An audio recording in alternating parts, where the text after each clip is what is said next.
Bienvenue mesdames et messieurs, très content de vous avoir nombreux en train de suivre cette session d'information sur la radio-télévision diocésaine Ngouzani. Voici comment se présente le principal titre.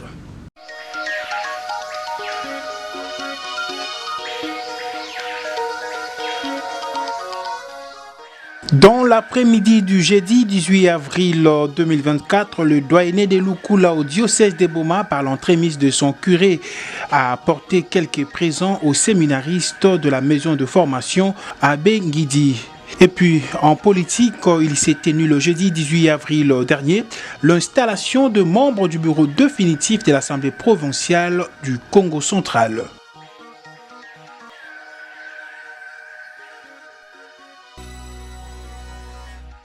Encore une fois, bienvenue mesdames et messieurs. Commençons cette édition du journal avec les informations au sein de l'Église. Depuis un certain temps, les fidèles chrétiens catholiques sont invités à soutenir le jeune prêtre en formation dans chaque diocèse. Et dans l'après-midi du jeudi 18 avril dernier, le doyenné de Lukula au diocèse de Boma, par l'entremise de son curé doyen, l'abbé Georges Vundika, a apporté quelques présents aux séminaristes de la maison de formation à Bengidi. L'abbé Georges Vundika parle du pourquoi et le paroisse qui ont contribué à ces paniers de prêtres au micro de nos reporters. Nous, quand nous avons étudié au Rome, faisait encore quelque chose de grand. Nous ne sentions pas trop. Mais aujourd'hui, avec la diminution des subsides de Rome, bon, chaque diocèse doit aussi contribuer pour la restauration, la formation de ces séminaristes. Et elle est multiforme, c'est pas seulement le manger, il y a les études, il y a la santé, beaucoup d'histoires. C'est pourquoi Monseigneur l'évêque, par ses services, avait initié que chaque doyenné s'organise pour pouvoir déposer le panier des séminaristes, Ngidi et la propédétique. Le mois d'amour doyenné, on devait le déposer depuis le 28 janvier. Il y a beaucoup de problèmes, beaucoup de demandes, beaucoup de sollicitations. Les autres paroisses ont déjà déposé leur contribution. Aujourd'hui, je suis venu avec le panier de la paroisse Sainte-Thérèse de Lukula. Nous avons apporté 15 demi-sacs de riz. Et puis 2 bidons d'huile de palme, ça c'est pour du compte de la paroisse Sainte-Bernadette Chamakiel. Et on trouvait 2 bidons d'huile de palme, tandis que nous avons trouvé 15 demi-sacs de riz. Et puis nous avons reçu à la propriété qui déposait le reste. Toujours dans ce même registre, mesdames et messieurs, par ailleurs, l'abbé Georges Vundika, curé doyen de Lukula, félicite le fidèle catholique de sa juridiction et invite les autres paroisses à emboîter le pas, bien que la situation économique de l'air fait défaut. Personnellement, chez moi, les gens comprennent. L'année passée, sans parler du panier séminariste, c'est nous-mêmes au 4e dimanche du mois d'avril, c'est-à-dire le dimanche prochain cette année, pour la quête de Saint-Pierre apôtre. Là où on avait apporté un peu de lait, je crois que c'était autour de 18 ou 25, si je me souviens. Donc ils comprennent peut-être. Bon, c'est un problème de sensibilisation. Faire comprendre aux gens. C'est vrai. Bon. Ce qui nous dérange maintenant, c'est la situation socio-économique du pays. Les gens ont cette volonté-là, mais qu'avec la foi, nous essayons de faire quelque chose. Nous sommes essayés d'expliquer aux gens. L'année passée, on avait apporté même du bois, du chauffage. C'est notre contribution. C'est notre contribution. Et puis du riz. Petit à petit, c'est un peu bon. Si toutes les paroisses pouvaient emboîter le pas, d'abord le prêtre est avant tout un animateur, un sensibilisateur. Et puis, la parole de Dieu que nous prêchons, elle doit porter des fruits. Parce que quand quelqu'un a écouté la parole, il y a des signes qui doivent suivre que nous avons écouté cette parole-là. C'est un problème, bon, ce n'est pas aussi facile, il y a toujours des réticents, il y a toujours des lenteurs, mais ce qui est vrai, les gens comprennent. Les gens comprennent que c'est bien comme ça. Même quand les séminaristes qui viennent au ministère des vacances, bon, nous essayons d'expliquer aux chrétiens qui sont à notre charge. Il ne sera pas prêtre de sa famille, il ne sera pas prêtre, mais il sera prêtre de l'Église de Dieu qui est à Boma. Et avant de boucler ce registre, mesdames et messieurs, face à ces gestes de bonté, le prorecteur du grand séminaire, Abbé Ongidi, l'abbé Pamphile Mbadou, remercie les paroisses qui ont contribué à ce geste. On est très satisfait parce que, vu la situation que nous sommes en train de vivre maintenant dans tous les séminaires, d'Afrique particulièrement, la situation n'est plus facile. Et lorsque nous avons conçu, par l'initiative de son Excellence Monsieur l'évêque, nous avons conçu cette idée d'écrire aux paroisses et de faire même une programmation et que nous attendons la réaction des paroisses. C'est toujours une grande joie lorsque une paroisse réagit positivement.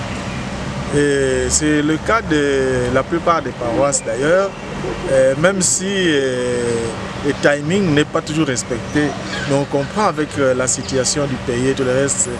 Mais le message avait été bien accueilli par nos curés, nos prêtres et nos paroissiens. Et aujourd'hui, nous sommes très contents du doyenné de Lukula. Nous avons aussi déjà reçu quelque chose du doyenné de Mwanda. Et aujourd'hui, les doyennés de Lukula emboîtent les pas.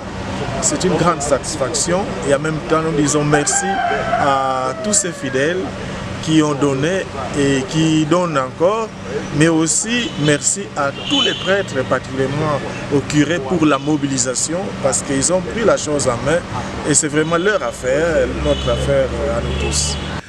Tout à fait autre chose à présent, mesdames et messieurs, vous l'avez certainement suivi à l'ouverture de cette édition du journal sur la RTDN. Il s'est tenu le jeudi 18 avril dernier l'installation de membres du bureau définitif de l'Assemblée provinciale du Congo central à Matadi, chef-lieu de la province.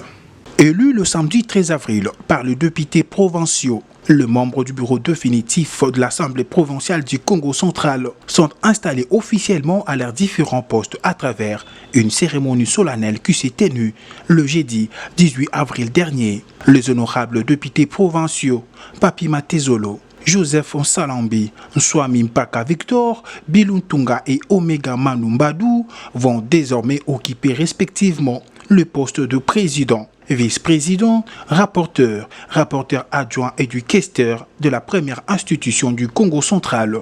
Il remplace le membre du bureau provisoire, à savoir les honorables Yobila Bonzenza Thomas, Kwanga Manswangi Bilolo et Omega Mbadou, respectivement président, premier vice-président et deuxième secrétaire. Dans son discours, l'honorable Yobila félicite les membres du bureau définitif pour leur brillante élection avant de leur inviter à se mettre rapidement au travail, car estime-t-il, la province a trop de problèmes. Il les appelle aussi à éviter de distractions et de clivages.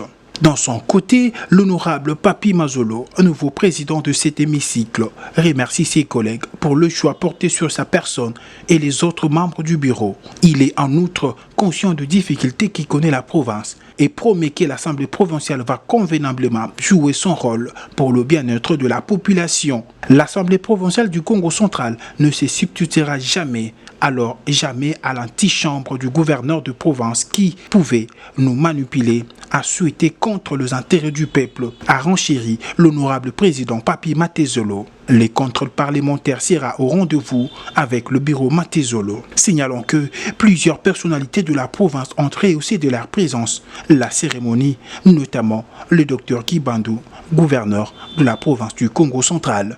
Parlons de la nomination de Judith Suminwa Tuluka au poste du Premier ministre au Congo central. Eric Lubamba, cadre de l'AFDC, parti cher à l'honorable président sénateur Bati Lukwebo, la félicite pour ses nouveaux postes. Suivez. Nous voulons féliciter Madame la Première ministre Judith Tuluka. C'est une première, comme vous avez dit, et je crois que c'est ici l'occasion de pouvoir remercier le chef de l'État, parce qu'il faut dire que depuis Belle Lurette, c'est la première fois que nous avons une dame à ces postes. Donc le chef de l'État a montré à suffisance qu'il est le roi de la masculinité positive. Je pense qu'avec le background de madame, il y a de quoi espérer. Toutefois, les défis sont énormes et vous savez qu'il y a un grand défi qui est le défi sécuritaire d'abord et le défi social.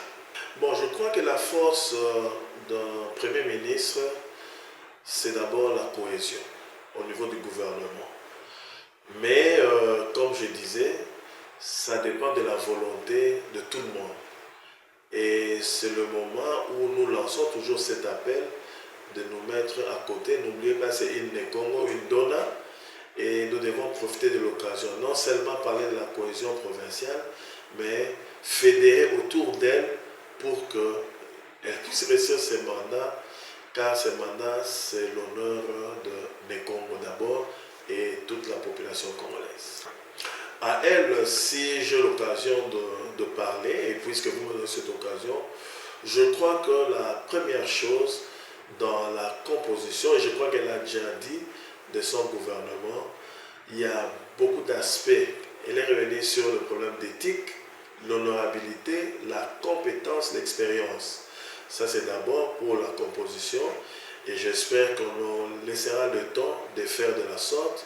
Et autre chose, c'est un pays assez vaste, comme je reviens, il faut être à l'écoute, mais il faut vraiment travailler parce qu'il faut avouer que le Congolais ne travaille plus et nous devons mettre la main dans la pâte. Mais comme j'ai dit, c'est à elle de pouvoir montrer le chemin parce qu'aujourd'hui, c'est elle qui va diriger le gouvernement.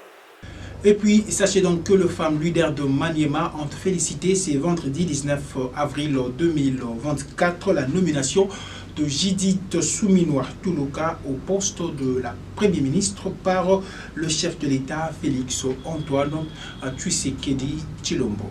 Les femmes leaders de la coalition de femmes de la province du Maniema s'associant à la division provinciale du genre ont salué le vendredi 19 avril la nomination des Suminwa comme première ministre, lui recommandant plus de fermeté et de détermination. C'est la présidente de cette structure, Esther Apendiki, qui a lu cette recommandation ce vendredi. Les femmes du Maniema ont félicité la première ministre pour sa nomination à la tête du gouvernement de la République démocratique du Congo et l'appellent à avoir un engagement ferme, une détermination dans tout ce qu'elle entreprend. Elle invite aussi à avoir le sens d'excellence, à être une église au milieu du village en rassemblant toutes les filles et fils de la RDC pour reconstruire l'unité et la consolidation de la paix en République démocratique du Congo. Toujours dans leur message, elles reconnaissent que la tâche n'est pas facile pour la première ministre et que le défi à relever sont nombreux. Voilà pourquoi elles promettent de l'accompagner par leurs conseils de prière et sincère, car le Seigneur, proche de ceux qui l'appellent avec sincérité, a poursuivi Esther Apendiki. Excellence, Monsieur le Président, nous sommes rassurés que la nomination de Madame Judith n'est pas un fait du hasard, mais plutôt un choix judiciaire à ce moment où la RDC traverse de nombreuses difficultés, a-t-elle par ailleurs affirmé, s'adressant au président de la République, Félix Antoine Tshisekedi Tshilombo. Avant de finir, mesdames et messieurs, lisons cette correspondance de l'Association nationale des établissements publics et entreprises du portefeuille de l'État. Association nationale des établissements publics et entreprises du portefeuille ANEP en sigle syndicat d'employeurs enregistrés, association sans but lucratif à caractère économique et social.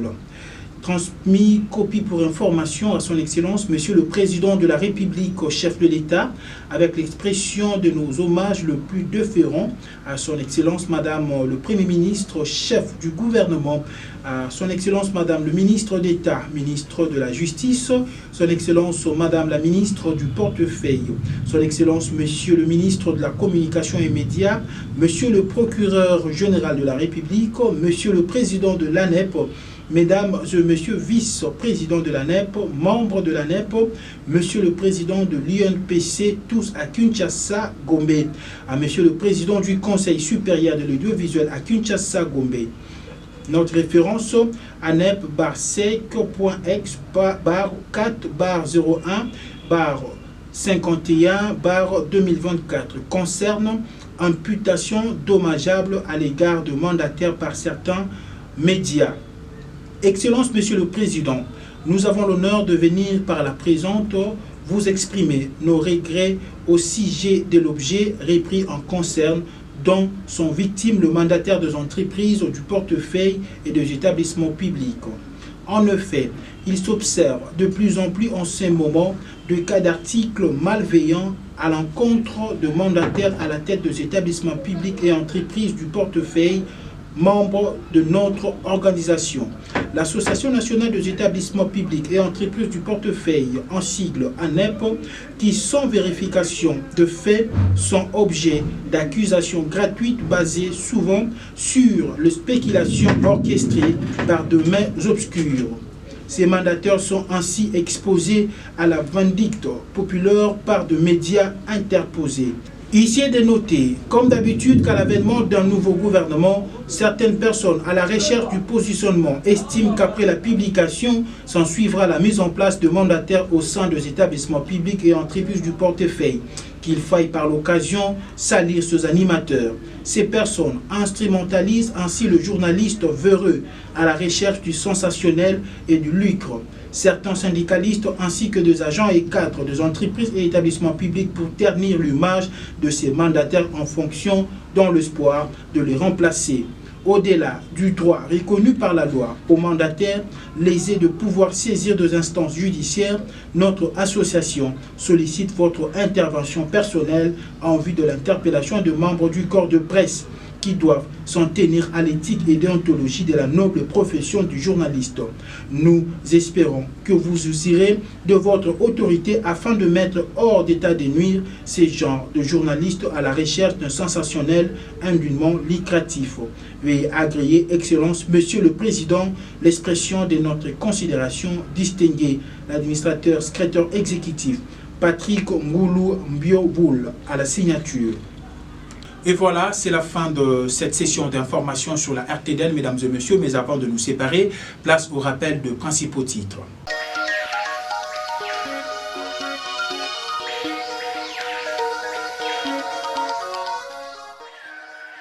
Dans l'après-midi du jeudi 18 avril 2024, le doyenné de Lukula au diocèse de Boma, par l'entremise de son curé, a apporté quelques présents aux séminaristes de la maison de formation à Bengidi.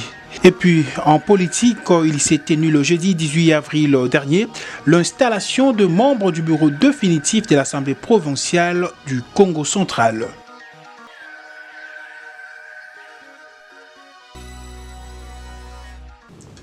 Fin de cette édition du journal du vendredi 19 avril 2024. Merci à vous de l'avoir suivi et surtout bonne suite des programmes sur nos antennes. D'ici là, portez-vous bien.